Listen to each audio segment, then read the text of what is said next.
Don't forget to like, share and subscribe my channel. Welcome back students in Concept Clear with Jyoti. So in this video we will discuss about reptiles, their common features and characteristics. So without wasting time, let's get started. About reptiles. There are about 7,500 species of reptiles alive today that inhabit a wide range of temperature and tropical habitats, including deserts, forests, wetlands, and open ocean. Next, reptiles have scales which provide them with a tough protective layer to their skin and to help minimize the loss of body moisture. Reptiles lay hard-shelled eggs which provide a conducive environment for the embryo to develop and also enable them to lay their eggs in dry environment, unlike the amphibians which must lay their eggs in or near water. The largest reptile is the saltwater crocodile, which can grow to more than 6 meters long. The longest reptile is the green anaconda, reaching as much as almost 10 meters long. The smallest reptile is the leaf chameleon, which measures less than 30 mm from nose to tail. So now we will discuss some characteristics of reptiles.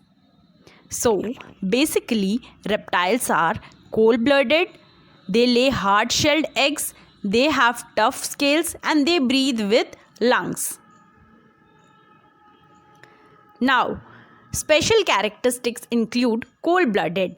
Being cold-blooded means reptiles cannot produce their own body heat and their body temperature will vary to that of the environment they are in as well as the surrounding temperature.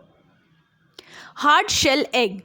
Most reptiles lay eggs which are encased in a hard or leathery shell that protects the embryo.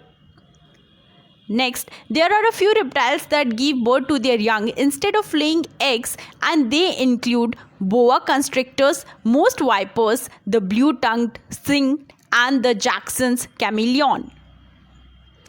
Scales. The skin of a reptile is covered with scales made up of hard substance known as keratin, which is similar to human hair and fingernails. Lungs. Reptiles breathe air through lungs, as do all the birds and mammals and most mature amphibians. Now we will discuss about types of reptiles. So here are types of reptiles including crocodilians, turtles, snakes and lizards. Now we will discuss about crocodilian. Crocodilians are large reptiles and include 20 over species comprising the gavialians, crocodiles, alligators and the caimanas. These animals are semi-aquatic and all species in this group have similar body structures, elongated snouts, powerful jaws, strong protective scales, long muscular tails and have eyes and nostrils that are positioned on top of the head. Gavials or gavials have extremely long and narrow snouts that set them apart from other crocodilians. They are usually clumsy when moving on land and prefer to spend their time in water. Crocodiles are found mostly in saltwater environments. They are the fastest moving crocodilians on land. Alligators live mostly in freshwater environments. They have wider, shorter snouts and are generally darker when compared to crocodiles. Caimans are the smallest crocodilians. They closely resemble alligators except for the small bony scales which are embedded in the skin of their bellies. So far we have discussed about crocodilians. Now we will discuss about turtles. So turtles, there are about 300 species of this ancient group of reptiles. Turtle refers to any reptile that has a protective hard shell. This shell is actually a part of the turtle skeleton and is formed from flat bones fused with part of the spinal column and the ribs. Several common names are used to describe the various groups of turtles, and the turtle itself is often used to refer to the entire group in general. So tortoises often refer to turtles that live entirely on land. The terrapins commonly refer to freshwater turtles. And so far we have discussed about crocodilians and turtles, and it's now time to discuss about snakes. So snake consists of over 3,000 species and are divided into more than 20 families. Most species are found within these 5 major families. First one is Colubridae, the largest family of snakes with more than 1900 of individual species, often referred to as the colubrids. Almost of all the snakes are non-venomous. And the next one is Boidae. This family includes 40 over species that are collectively known as boas.